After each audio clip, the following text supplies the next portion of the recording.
and then potentially giving them the opportunity to receive all 4 drafts from those writers, and then having them kind of do like a take-home assignment, or just looking through it and sort of doing like a reflection as to like, okay, what do you see, what do you notice from like about the changes from each of these drafts, and like how do they structure it, and like if you were in their position as a writer, is this something maybe that you would follow? Would you follow this structure, or would you follow maybe one of the ones that Gaby presented, like something of that sort?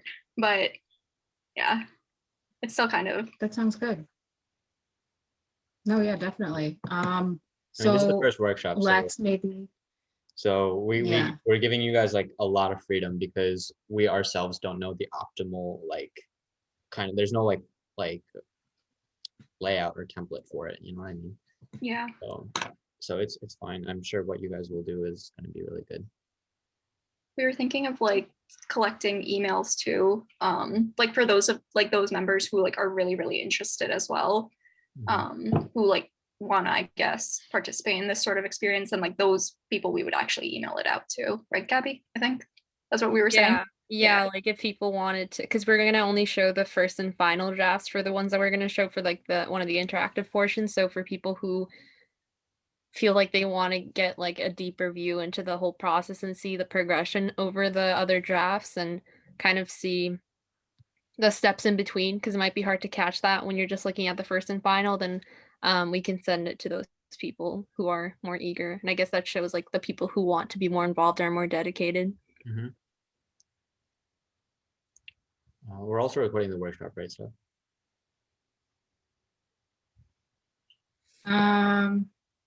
I actually had not considered it, but yes, you can record it. I would record the workshop, but put in a separate recording. You want me to record it? Yeah. Steph, you're recording right now, right? Gotcha. And I stopped the recording from before. Okay. So this is someone else's recording. No, that's not I'm recording right now. me, because I had stopped recording. So it's Shrey. Shrey, is this a I think it's yours, because it's a new you and me. It's a new one? Perfect. Okay. Oh, okay. That's fine.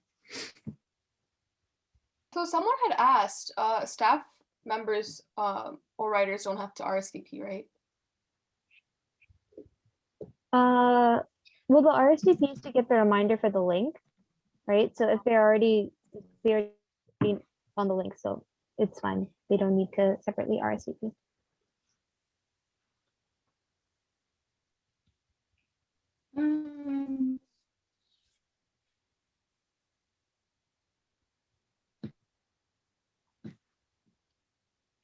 Sorry. Great, you said about 13 people? Probably no one does, but it's just there so they get the information and they're reminded, I think. We'll But probably wait until like 9:05. all right, I guess you can maybe wait a couple more minutes for people and then get started.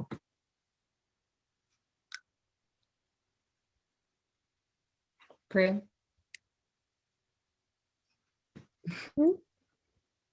Yes, we do have some of the new people in. Yeah. And nobody is in the waiting room right now, but you can feel free to give it another like second or two, I guess. Maybe we'll go give it till until 9:05. 9:05. You want to play chill music, waiting room, elevator music, No, I feel like Spire doesn't have that many memes, like for each meeting. We definitely have like a lot more inside jokes now, you know?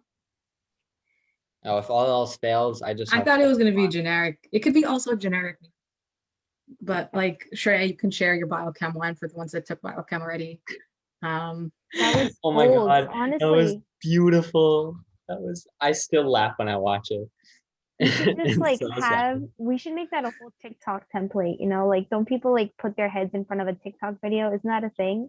I don't know, I don't use TikTok, but like I've seen videos of people in front of Oh, videos. it's so funny. It's so funny. Yeah, I'm gonna send it to Riya and Gaby. Yeah, I didn't mean for it to be like everything's fire. Like some things could be SBU things. Maybe you see like something funny on the S, but I saw. But yes. Gonna be a Roth Regatta meme. Wait, guys, You know what we should do? We should create like a virtual wheel and put like different dares of like, you know, memes and TikToks and then spin the wheel. Wait, that sounds so weird, but you know what I mean? Like the wheel. Did someone say Rsvp just now? Huh? No thanks, bro. Oh, I think Stephanie is like Was lagging. that, Yeah. who said that just now? Was it Gaby or Riya? It was me, Let's Riya. guys, Rsvp just chill. Oh, sorry. okay? Do you remember when I was gung ho about Rsvp? Oh my god, that was That embarrassing. was telling like you, ready to kill If to get into we- Rsvp. Like I don't know. It was like it a wasn't COVID.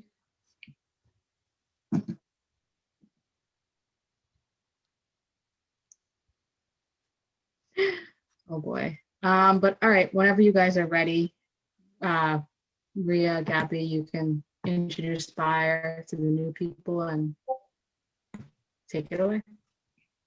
Okay. I guess I'll start. So hi, I'm Gaby. For those of you who don't know me, I'm an associate editor. And Riya, do you want to introduce yourself? So hi, my name is Riya. I'm also an associate editor. I've been part of Spire since my freshman year, actually. Yeah, me too. Yeah, I forgot to mention that too. But so we're holding a workshop here today about how to write a research review. Just a little bit of background about Spire for those of you who aren't familiar with our journal. We're Stony Brook's Young Investigator Review. So basically, we're trying to get people more involved in research in terms of getting to know research that's going on in campus, new innovations that are going on everywhere. In general, especially if you're people who aren't involved in STEM. I feel like research can be kind of scary and not easy to approach. So we're trying to present information in a way that's more digestible to people and interesting. Yeah. Do you want to go ahead to the next slide? So the first and most important thing that you're going to typically start off with when you are a research writer is you're going to want to pick a novel topic. So what do I mean by that? So that's pretty much something that is new to you, at least, too, right? So you want to pick something that you're interested in and you understand, because if you don't understand it, it's going to be fairly difficult for you to be able to write such a long piece about it. You also want to be more specific, and we're going to show you examples about that as to what we mean. But you don't want to be too broad, because in that case, it might be more difficult to, narrow down on these certain topics that you want to write about, and you'll kind of keep going on and on about those topics as opposed to really focusing and honing in on this certain thing. When you're too specific, sometimes it becomes almost hard for you to actually be able to I guess really emphasize and add on to what you're trying to write about. So in that same realm, you also want to make sure that your topic has enough research, enough resources that you can use, right? So you're going to be constantly referring back to your resources, trying to build up on your own knowledge, but also trying to make it, like Gaby said, digestible for the general public on campus or even abroad. So you really want to make sure that these resources that you are consulting are able to kind of hold the ground for your writing. But you also want to be careful with how recent or how old your research is, because, again, like this, writing these research reviews are kind of about writing about something that's new, writing something that's novel. So you want to use research that's more recent. So like we said here, you want to use something from the last 10 years, because if it's too old, it's not something, maybe other people already know it, or if it's too recent, you're going to have trouble finding those resources. Anything to add, Gaby? Yeah, no, that was pretty much like it in terms of, I guess, using research that's too recent. I recently had a writer who was having trouble because they picked that kind of topic. And so in that case, it's hard to build arguments. It's hard to find resources that are helpful in terms of writing the actual research itself and the research review itself. So even though it might be interesting, it might not always be the best idea to pick something that's really recent you don't have a lot of information on. Exactly. Okay. Interactive activities. Okay. So we're gonna do a really fun way to get you guys involved. So we're not just talking at you for the whole time. So anyone who wants to chime in, don't be shy. We're not scary. We're super nice. Any ideas are welcome. So in terms of if you were the writer and you were picking a novel topic that you wanted to write a research review about, take a look at the options that we've laid out here and take a second to kind of just think about which topic of choice would be similar to what a research review writer might write about. So I guess we can give you guys like a minute or two to collect your thoughts. And just to add on to that as well, from the previous slide and from this, as you can see, a lot of these topics, right, they all revolve around one certain theme. So Inspire, something that we're trying to do is focus our journal around a certain theme. So for last semester, it was actually like senses, right? So that's why some of these things here might be something, or like all of them pretty much relate to that. But yeah. And if anyone wants to pitch in, feel free. Okay, do you want to start going through them one by one? Yeah, okay. So taste buds. I guess, does anyone think that this might be something that a research review writer might write about? What are like the pros Like and in terms cons, of, right? yeah. So feel free to just like shout it out. Like this is supposed to be just like a discussion, so please don't be shy. No wrong answers. You guys could comment on if it's like too general, is it specific? You guys could type in the chat, whatever you guys want. I'm not sure if I can access the chat from my end, but Gaby, I can see it. Yeah. Guys, come on. I don't want to call on people. It's me. Nobody wants to comment. One's really good. Someone has to want to though. What if we call? I think Natalie said something. Natalie said something. What'd you say again? Yeah, I said I think the last one's pretty good. As long as they're using like good peer-reviewed sources on that. Like in clinical trials and everything. I think it would be a really good because it's not too broad, it's not too specific. I think they can get a variety of data on that. But like the top topic, for example, taste buds, like what about taste buds, you know? Yeah, you made really good points. That's like a lot of what we're looking for. So taste buds is something that would be like way too broad. You don't have an angle on it. You're not looking at a specific area. Yeah, like you hit pretty much a lot of the points that we were looking for. Great. Anyone else want to chime in on any of the other options, what they think are good or bad?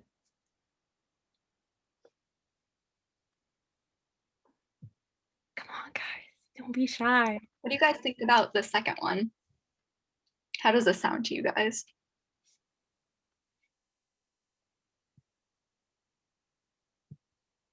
I might pick on someone. I really don't want to, but someone. I can pick on them if you want, Riya, if you're too nice for that. Sure. I feel bad doing this, but okay. Chris, I think you were at the staff meeting, so. Yeah, so for the second one, I definitely like the idea of it. It may be a bit specific, but I feel like it has a lot of potential because first you write about the effects of aspirin on platelet biology, but then you can apply that elsewhere. So that also leaves more room for growth later on in your article and even for like a potential series maybe down the line in future editions. Yeah, definitely. So kind of adding on to that as well, this was actually one of like a certain topic that was used within one of my writer's own pieces, talking about the aspirin part of it. But definitely what you're saying is correct. Like depending on what the journal theme is in this case too, you could use these pieces and these topics to really help you guide that you're writing. And then what about the phantom limb sensation? What do you guys think about that?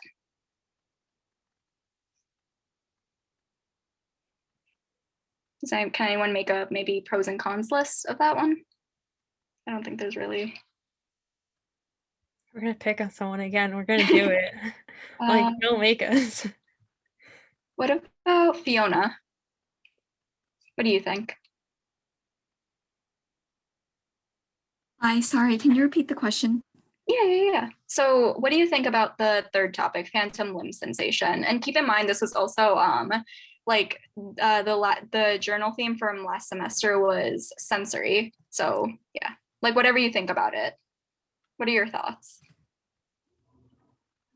I think it would fit the topic because sensation is kind of like you're using the five senses, and that kind of relates to sensory, like the topic of sensory, like your surroundings, I guess. So I think that would fit. It's also an interesting topic. Yeah, those are all good points. This was actually one of the titles for one of the reviews that I edited for last semester. I guess some people might look at this and think that maybe it's a little bit too broad because it's about phantom limb sensation in general. But what we kind of want to show you guys through this slide is that unless you do something like super broad, like taste buds, right?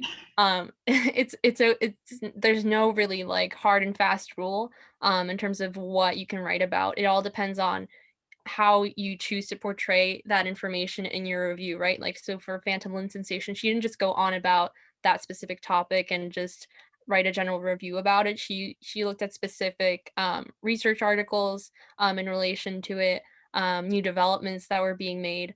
So it all depends on what you bring to the table and what you do with your topic. It's not necessarily the topic itself.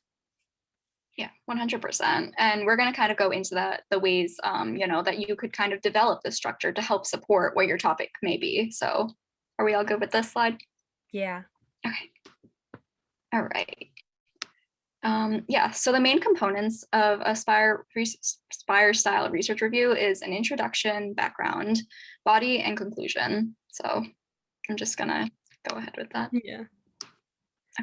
Yeah, so in terms of your introduction and background, you're not always going to need both. So again, like we were talking about, a lot of writing structure and writing content is a lot of subjective choices, right? That you as a writer get to make, and we as the editors, we help you to figure out which choices work for your given topic and which don't. So it depends on you and the style and the topic itself, because there will be some topics that may require you to have an intro, but then also to provide a background paragraph that'll help your audience to understand the topic more deeply, I guess. If it's something that's super technical, maybe it would be helpful to have that background paragraph to just explain some of those technical terms that people might not know about. And what's really important is that within the introduction, you should have some type of thesis statement that tells the reader what the trajectory of the piece is. So after reading your intro, I should know what topic we're going to be looking at and also what you're saying specifically about this topic. So it doesn't necessarily have to be, a thesis statement that's super unique and like no one's touched on that topic before, but it should be presenting some type of angle on the topic. So it shouldn't just be, this is like phantom limb sensation, and I'm just talking about phantom limb sensation, if that makes sense. Yeah. Do you have anything else to add, Riya? I guess in terms of the background, what I've noticed as well in the pieces that I've worked with, when you're writing your first draft, sometimes you might have a lot of background, and that's totally okay. Like our jobs as associate editors as well is to help you narrow down what exactly is important. Like what is like completely vital to your piece, what relates to like what Gaby was saying, your thesis statement. So sometimes you might come in with a lot of information relating to your background, and you might think, like I need all of this, but sometimes taking a second, third, fourth look at that writing, you'll come to realize that, some parts of this might not be as necessary, and maybe I can develop these other parts. And you'll kind of see that more so when we actually go through and show the structures of our actual pieces that we worked with. So I guess we'll touch back on that later. Okay. So for the body, so there are some general guidelines that you want to keep in mind. So like Gaby was saying, your thesis is supposed to kind of guide your piece, right? It's supposed to give the general trajectory. It's supposed to kind of show your interpretation, show like, so why is this important? What aspects of this do you want to talk about? So you're basically in your body paragraphs, you're going to be breaking it down into different components, So maybe using an example of one of my previous pieces that I've worked with, breaking it down into maybe, painkillers. That was one that was a topic of a couple of the body paragraphs. And then, talking about maybe the different type of technology that you could use. So in that case, it was virtual reality. So you're basically taking your thesis statement and you're basically lining it up with the body paragraphs. And so an extremely, extremely important thing that we all know, especially through all of our classes, that you want to cite your resources, right? Because you don't want to go through academic dishonesty, all of that stuff, right? Plagiarism. So when you make these statements in your body paragraphs, it's extremely important that you cite your resources because, it's not exactly your own thinking. It might be an interpretation, but you want to be able to give credit where it's due. And then relating to the style and the language, you want to be able to sort of take what you've been reading in these pieces and you want to turn it into a language that is understandable and digestible, because not everyone might be familiar with the topic that you're discussing in your piece. So yes, we're all in college, but not everyone has that same level of understanding. So it's extremely important to be able to explain those terms and concepts to someone who might be unfamiliar. And, this is all about like one of the main goals of Spire as well, to promote scientific literacy. So, this is how we do that. We try to explain topics further. Okay, so you also want to avoid direct quotations from the piece. You want to make sure you paraphrase. That goes back to also like when you're using the articles themselves, you want to be able to, again, kind of interpret it into your own words and avoid those quotations. And numerical data, in certain cases, you might be working with this, right? So I think one of the writers from the previous semester as well, he oftentimes would use numerical data. So like you might have experienced in maybe some of your lab classes, or you will in the future, you want to be able to describe what you're seeing. You don't want to just put in that graph or just put in this numerical data without explaining it. Why is it relevant? You want to be able to tell that to your reader. So you really want to make sure that you describe these trends. Do you have anything to add, Gabby? Yeah, I mean, I guess in terms of explaining terms and concepts that are above high school level STEM, I would say it's really finding that balance. I've had some writers who over explain and will go into a lot of detail into things that they really don't need to, and then that detracts from your overall message, your overall topic, and it like breaks the flow of everything. So that's not good either. So as a writer, the more you write, the more you practice, I think the easier it is to find that balance and know how much to explain, which topics are more intricate and need that explanation more than others, right? So I think that comes with practice, but also, we're there to help you in that process too, if you're not sure. 100%. Okay, for the body. So general guidelines that we had in terms of structuring content is that you always want to make sure that the first sentence of your paragraph is going to relate to again, kind of like your thesis statement, but it's your thesis statement for that paragraph, if that makes sense. So it's telling the reader what that paragraph is going to be about and what overall message you're trying to relay to them in that entire paragraph. Because that whole paragraph, the reason why it's organized in a paragraph is because you're talking about a specific subset of your thesis, essentially, right? And also your paragraphs, don't make them chunky. We use that word because we couldn't think of a better one, but I hope that makes sense. If it doesn't, let us know. So just try to make sure that the ideas within your paragraph are all tied to each other. If you have some extraneous ideas and you have enough of them, make a separate paragraph. You don't need to necessarily have 3 body paragraphs, right? Even let's say if one of the body paragraphs isn't necessarily directly related to your thesis statement and is one of those like supporting paragraphs, that's okay. That's why we talked about the fact that there's a lot of different structures that you can play around with. It depends on your topic. It depends on how you're portraying that information. Yeah, so make sure that those paragraphs also flow well together, right? So when you're transitioning from your intro to your first paragraph, try to put in a transition sentence there so that it's not just a really hard break between your intro and then you're moving on to something else and completely. You also don't want to do that, right? It should flow kind of in an organic and natural way. So if you were to say, like, read it out loud to yourself, it should make sense that you're making that progression throughout your piece. Yeah, I don't know. Do you have anything else to add to that? I guess just kind of in terms of that as well, the reasons why we also don't want to make paragraphs chunky, and to phrase it that way, you also want to make your writing be compelling for the readers to read, right? You want to make sure that you have their focus throughout the piece. So, making sure that you have that flow, making sure that you can tie your ideas together and not, lose your reader along the way. That's super important. And again, that's a skill that comes with practice as well. You just have to kind of practice these sort of skills, and we're also there to help you along the way. So you might come to us, let's say if you are one of our research review writers, you might come to us and it might be chunky at first, but we're also there to kind of help you narrow down on certain ideas, maybe get rid of others, and really tie them all together, like what Gaby was saying. But yeah. And everyone has their own voice as well. So, try to be true to yourself as well. If you feel like you want to try something, then try it in terms of these paragraph structures.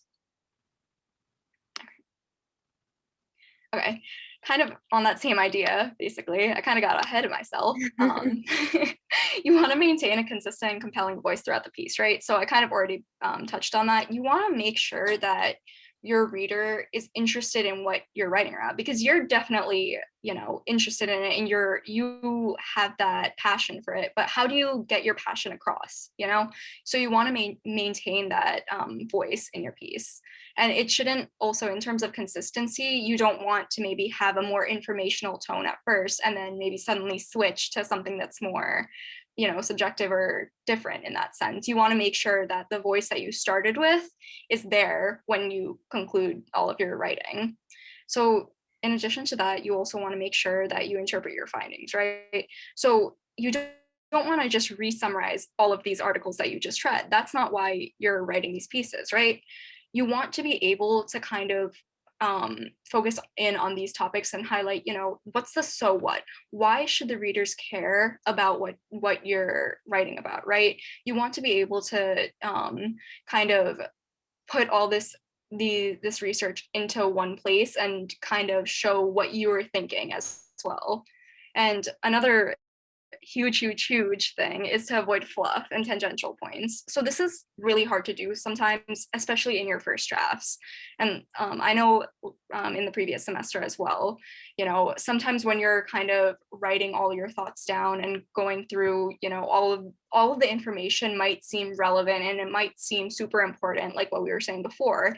But at times, those tangential points can also make it chunky. It can make it lack that flow, and the ideas all get tangled up, so when the reader looks at it, they don't really understand what exactly is the main point, right? So relating back to the thesis, you want to make sure that everything that you are writing about relates back to it. Everything should serve a purpose. So in the sense that if you have something and it doesn't really relate, so I'm going to use an example that we'll look at later. There was an example of writing about acute pain, right? But the whole piece was about chronic pain, and the ideas related to it. So because that didn't really relate to the essence of the piece, we just cut it out. And that's something that you would work with your associate editor as well. You can cut those things out, because is it really relevant and needed for the reader to understand your topic? It might not be. So that's something that you again have to take a second, third, fourth look to really notice these things as well. So definitely, yeah. Oh yeah, sorry, just one thing. I'd say for the body, in terms of having maintaining a voice, you also want to make sure that you're maintaining a formal tone. I've had a lot of writers who are more used to a creative writing realm, and so that shows in their writing, which is that's not a bad thing to have, like, that skill for storytelling and whatnot. But these are more, formal settings where we're writing about research, so you don't want to use an informal tone. If you're ever not sure about that, you can always talk to us about that. We can talk about that more if you guys have questions about that. But yeah, that was my little side note. So I guess at this point, we're gonna start analyzing the review pieces that Gabby and I had the pleasure of working with last semester. So I'm just gonna also pause for a second. Does anyone have any questions at this point? Like they just want to kind of ask right now? Any thoughts, anything? You can put them in the chat if you're all too shy. That's okay too. Gabby, do you want to, I guess, go through yours first and then Sure. I guess, okay, I'll stop sharing really quick. I think you should be able to. Yeah, I hope so. Okay, let's see. Does this not allow you to share like windows? I think it should. I mean, not Windows. Oh my God, Microsoft Word. I don't see an option for You that. should be able to. You think I should? I don't see one. Why am I not seeing one? Okay. Do you want to share yours first, and then I'll just try to open mine on Google Docs in that case? Yeah, 1 second. Let me see if I can make this full screen. Okay, we're good on time too. Okay. Can you guys see this? Yes. Yep. Okay. I see it. Cool. Okay. So this is actually a piece that I had the pleasure of working with this previous semester. So kind of just to talk a little bit about that. Like I said before, the theme was relating to sensory science, right? So this writer wanted to discuss aspects of chronic pain, and she wanted to talk about how do we manage that chronic pain. And one of the topics or concepts that she really thoroughly discussed was how these painkillers that we might be using for this chronic pain affect our body, like what are the harmful side effects, the consequences. But then she also discusses potential alternatives, right, that someone could use to really not get those same consequences. So we're just going to kind of go through and look at pretty much the structure of how like she organized everything relating from the first draft to the final draft. So just to, I guess, start from the very top. So just an overview, she started her structure in the first draft with 1 intro, 11 bodies, and 1 conclusion. And so this might seem like a lot. So the reason, as you'll see later, is because like what we were saying before, right? So there was a lot of background that she was able to provide, which is good. But in terms of writing these research reviews, like what we said, you want to be concise and you want it to relate back to your thesis. So that's something that in the later drafts that we had to work towards. And as you'll see later in the final draft, like it came out amazing. I was really proud of her.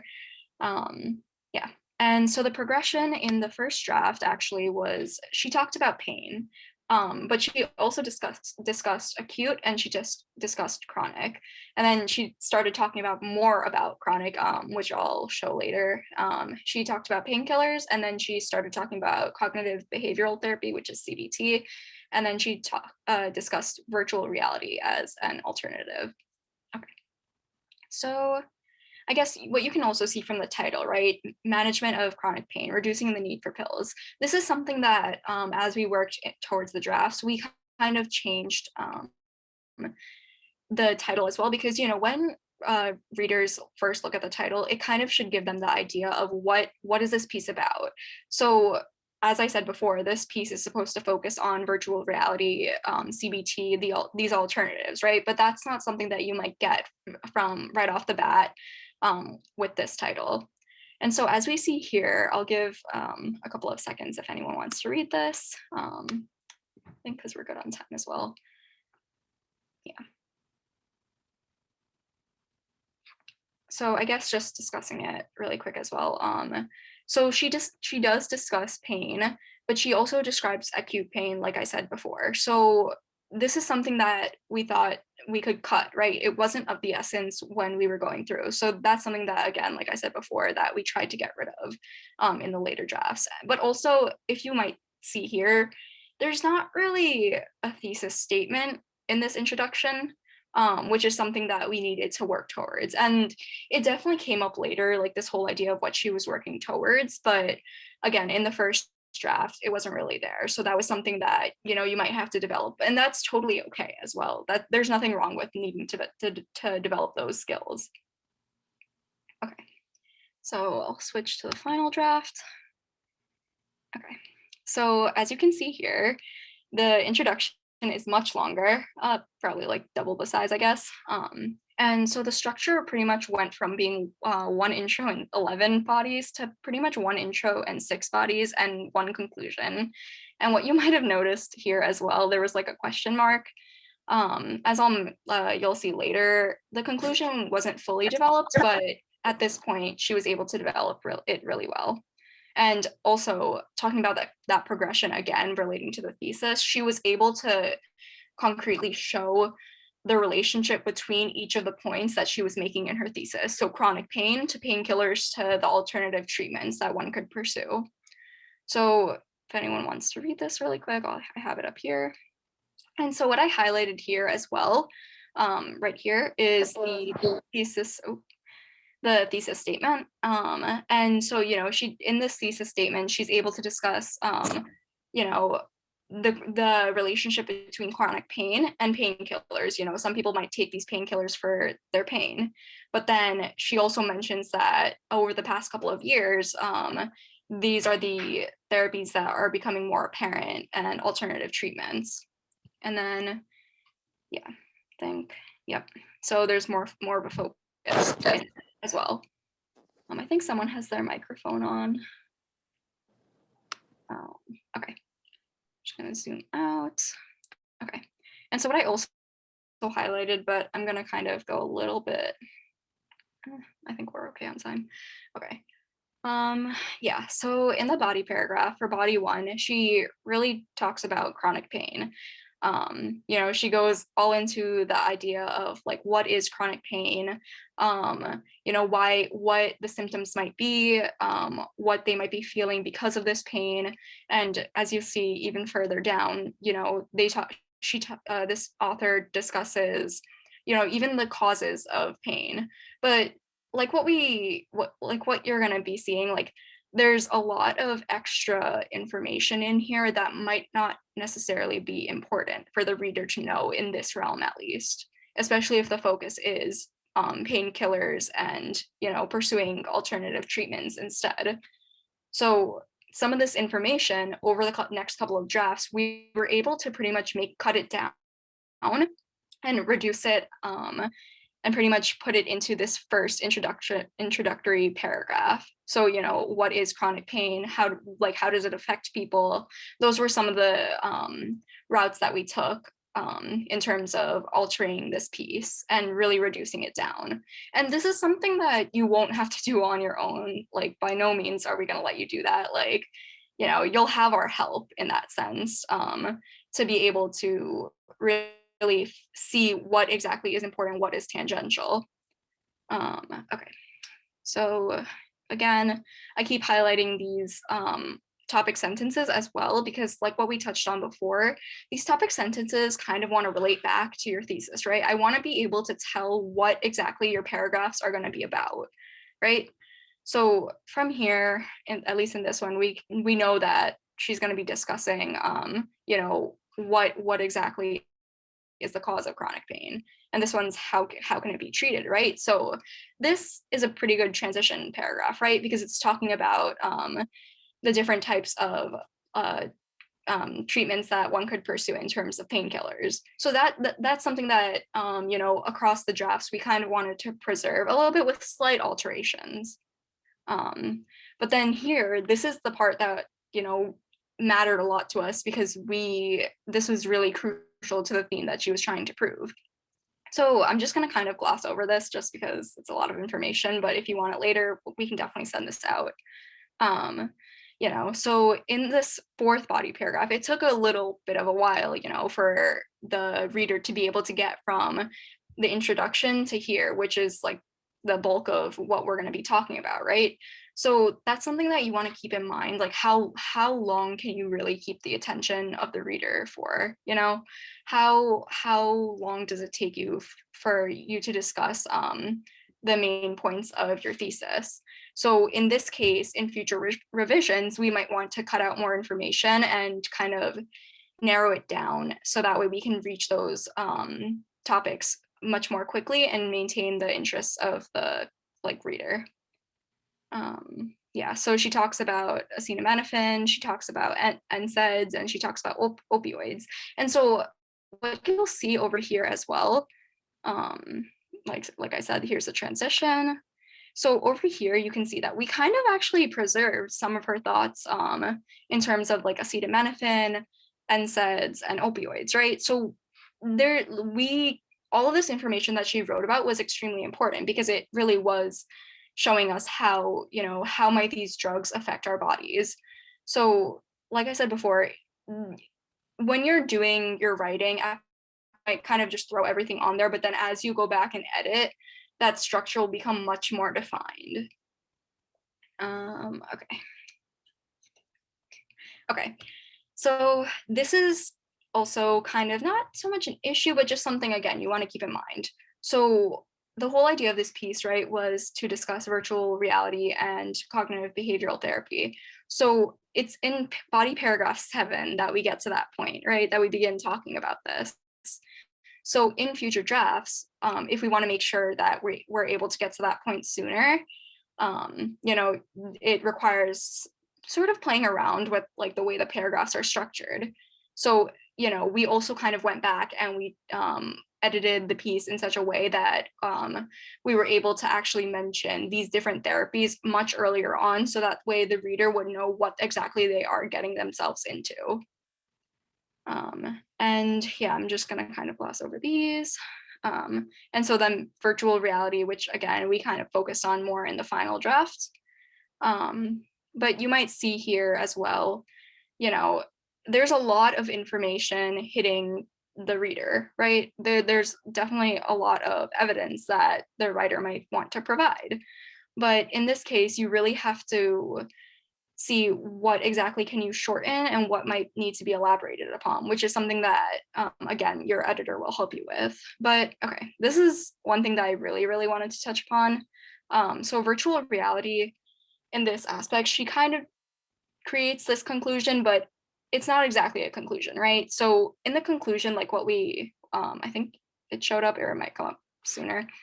You really want to be able to tie it up and really leave your reader in a certain way. So in your first draft, that might not exactly be clear. And with the conclusion as well, you don't want to just re-summarize all of your points that you previously made.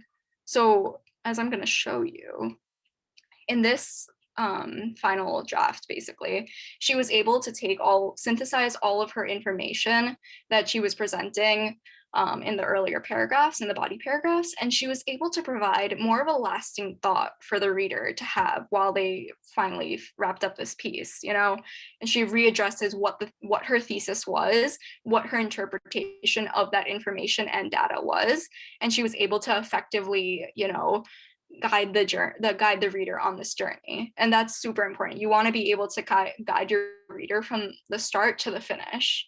And again, that's something that comes with time, practice, and also, just making edits as well. Does anyone have any questions?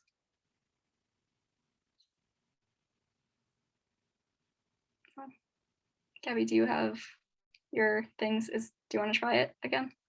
Yeah, but I can't share until you unshare, I think. Yeah. Sorry. Okay, let me see. Well, actually, wait, maybe. No, whatever. I'm not even going to try. I don't want to waste people's time. Okay. Okay, let's see. Okay, this is fine enough, sorry. Okay, I'm sorry. I had all nice like color-coded stuff, but I'm really bad at Zoom. I'm sorry, I'm bad at tech, even though I'm engineering science major. That's really embarrassing. But anyways, so my writer, she chose to write her research review about proprioception and this like rehabilitation technique that was meant for stroke survivors respiratory systems, because she was talking about the muscles that get weakened after post-stroke, and it makes it difficult for full recovery, and this is supposed to help with that, this technique. But so in this first paragraph, she starts off by talking about proprioception, which is connected to what she's talking about. But within this entire paragraph, we have nothing in terms of stroke. It's not mentioned anywhere. And that's something that we talked about in terms of our intro, right?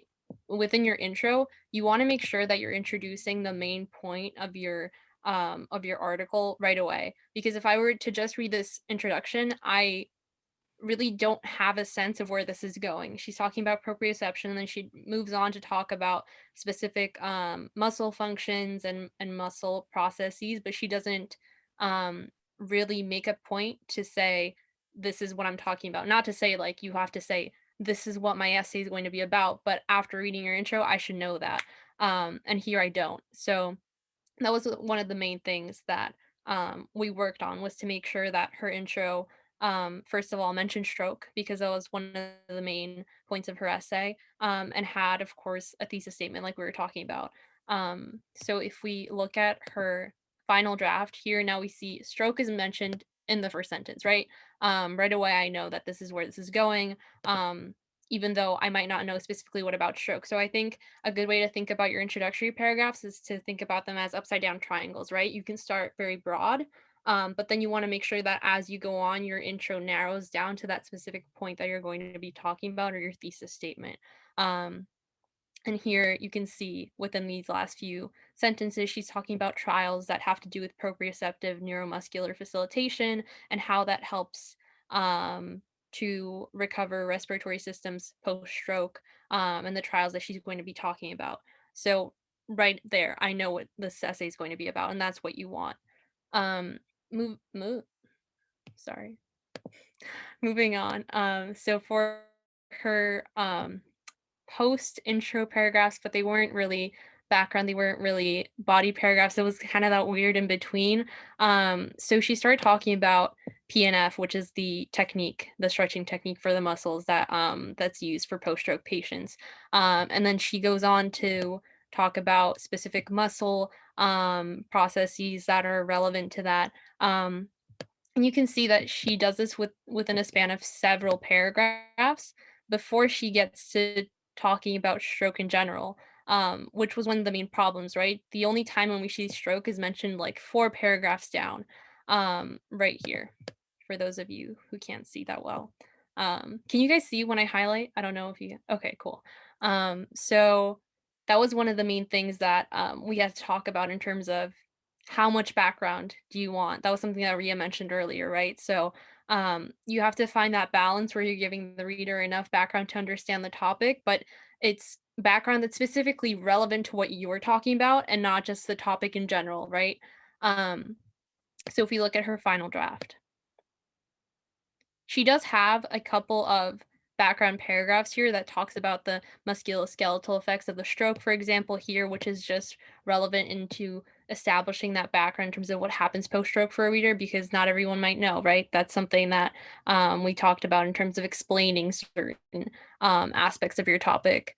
And moving on, she talked about specific muscle aspects that she thought were relevant to the subject, which is okay too. And she separated them within 2 paragraphs here, which is good because you don't want to throw everything together in one background paragraph and have the reader just absorb all that information. It's much more easier to read and to understand if you break things down. So don't be afraid of having to fit everything into one paragraph. There's no need for that. You can break it apart as long as the information is relevant and it's necessary, then it's okay. And here even she had another paragraph to explain the technical terms in terms of vital capacity right here, forced vital capacity. And those are all relevant because those are terms that she talked about within her research trials. So it's good that she introduced those terms so people understand them in a physical sense. And then the results that she presents later make more sense to the reader, right? They're not new terms that they don't know anything about, that don't really have any meaning. So if you have results and you're just stating them out to the reader, it might be good to give them a reference point to understand them in more detail. Okay, why does it keep clicking? Okay, so afterwards, she had a lot of background paragraphs that weren't necessarily essential to the topic that she was talking about. She put in a lot of background, which is something that Riya talked about also. And I think we talked about several times, even within Ria's piece too. So I think you guys can see that it's not always necessary to add so much background. Try to keep it to what's relevant to you. And then what ended up happening too with this essay, I'll just briefly skim through it because we're running out of time. But she spent all of these paragraphs that you're seeing here were basically dedicated to explaining the procedures of the experiment itself, because it wasn't a research experiment that was done already. It was something that was supposed to be done in the future. So she spent all of this time, all these paragraphs, just talking about what was going to be done with the participants. So that's something you want to avoid too. When we were talking about research that you want to have available to you that's not too recent, that's what we mean, right? Because you can provide all this information about what's going to be done, but why does the reader care? You can't really state that. You can state why something might be relevant, and you can say what's going to happen within that research, but you can't really say much more than that. There's nothing for you to interpret there, right? So that's something that we had to fix, and she found more research trials that she found, and it was okay. It was a lot better.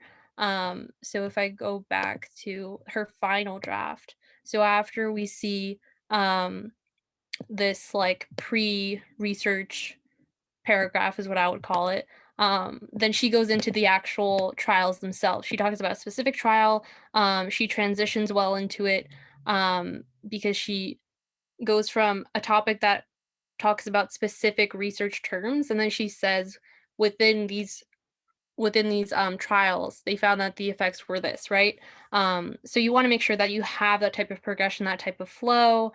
So it's not just you're breaking it up into intro, background, body. You want to have a way to naturally kind of have it sound like not necessarily a conversation, but it kind of sounds that way when you're reading it out loud, right? So then she goes into these trials, what they were like, what the patients went through, what the results were, and that she breaks up into separate paragraphs because she felt the need to explain what was actually going on within the procedures themselves, but in a much more concise way than she did with the previous, obviously.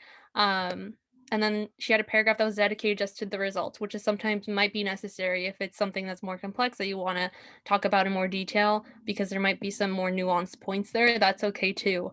And then again, we see another transition sentence that's also her topic sentence talking about a different trial. And here what she did was also interesting, is that she talked about specifically why this was relevant to Brazil, specifically why this research was being done in Brazil. And sometimes that might be helpful. If you're talking about something like this, which is like a public health issue, it might be good to provide some background into not just on the topic itself, but sometimes the research that's being done and why, and what factors affect it.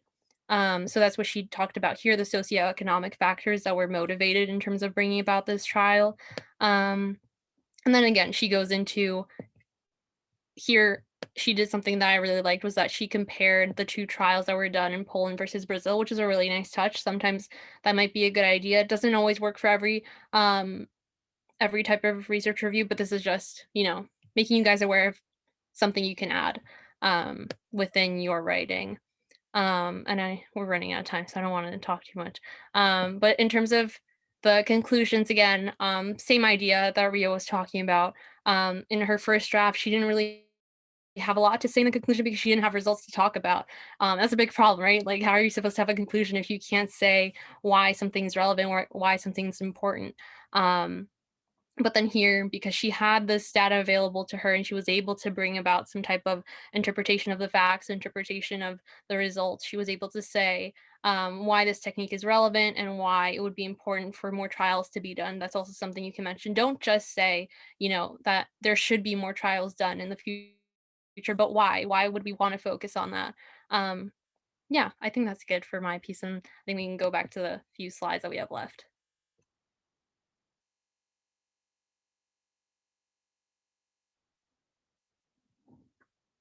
You're muted, Riya. You're muted. I'm so sorry. Okay, you're good. Yeah, so as I was trying to say before I was muted, basically with the conclusion, like what Gaby was saying, you want to keep the so what idea in mind. And that's something that, as you work on your drafts and you keep moving forward, you'll be able to kind of narrow that down much more succinctly. You also don't want to re-summarize the piece because, again, you want to be able to synthesize and present your final thoughts of the piece, all the information that you've kind of collected, as opposed to just, representing it in the same exact way. So you also want to avoid fluff here too. In that respect, you want to avoid any tangential thoughts or ideas. You don't want to kind of leave the reader off with a completely new idea or direction.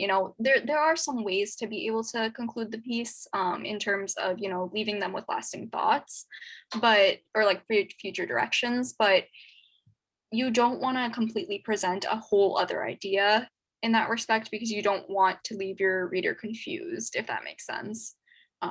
So like it says there, also you want to make sure that you kind of close everything. You want to kind of you have some sort of leeway with how you leave the reader. That's dependent upon your own style. So comparing the research review that I was working with from last semester and Gaby's, both of them ended in completely different ways, and that's all up to the style of the writer.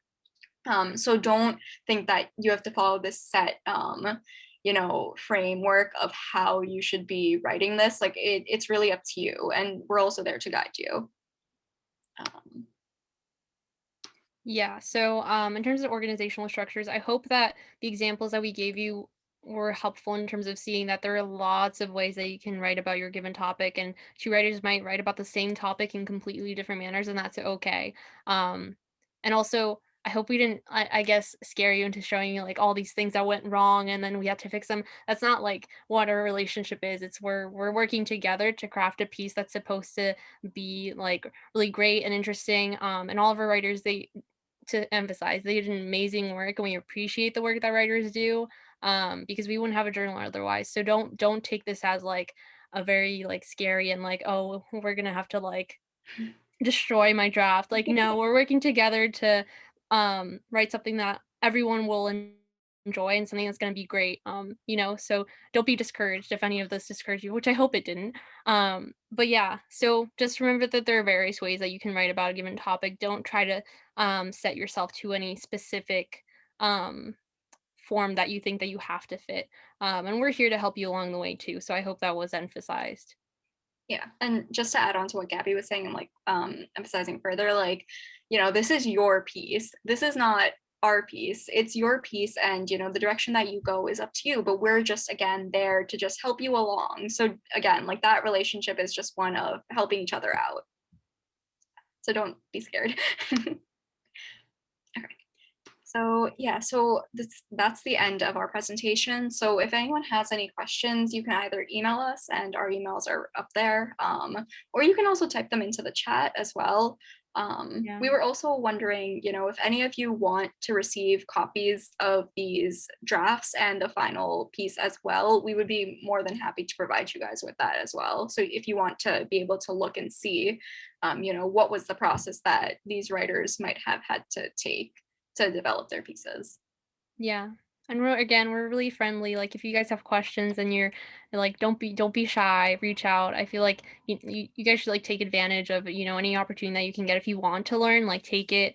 We wouldn't be doing this if we didn't want to. So if you want to ask questions, if you're trying to get better, that's like an amazing thing. And we'd be more than happy to help you out. We learn also from our writers too, and from, questions that they have and different drafts that we edit. So we welcome all your questions, definitely. Yeah, I think that's good. Unless anyone wants to ask a question now, but I think you're all kind of shy, so it's okay. Is it okay if I stop sharing? Yeah, I think you're good. Thank you all for coming. Sorry it was so long. All right, guys. So that was an awesome workshop. Thank you both for presenting and coming up with all those examples. I think it was really, really beneficial for anyone who was here. So I hope anyone who attended the workshop thought it was beneficial. We have recorded it, and so it will be on our YouTube channel. So if you want to see a recording of it, or if you want to pass it along, we'll probably update you guys on how that's going to work out. So as of right now, if you don't have a question, then feel free to sign off. And thank you so much for coming to our workshop. We're going to be holding more workshops throughout the entire semester every week, depending on whichever branch is presenting. So it's not just editorial, but layout and cabinet are also holding their own workshops on different kind of things. And basically, if you guys want to see what Spire is all about and how to get involved and learn more about our club, then please feel free to keep coming to these workshops, and we'll look forward to you guys coming in the future. So that's it from us. Have a good night and stick around if you have any questions. Thank you. Thank you. Have a good night. Bye. Thank you. You too.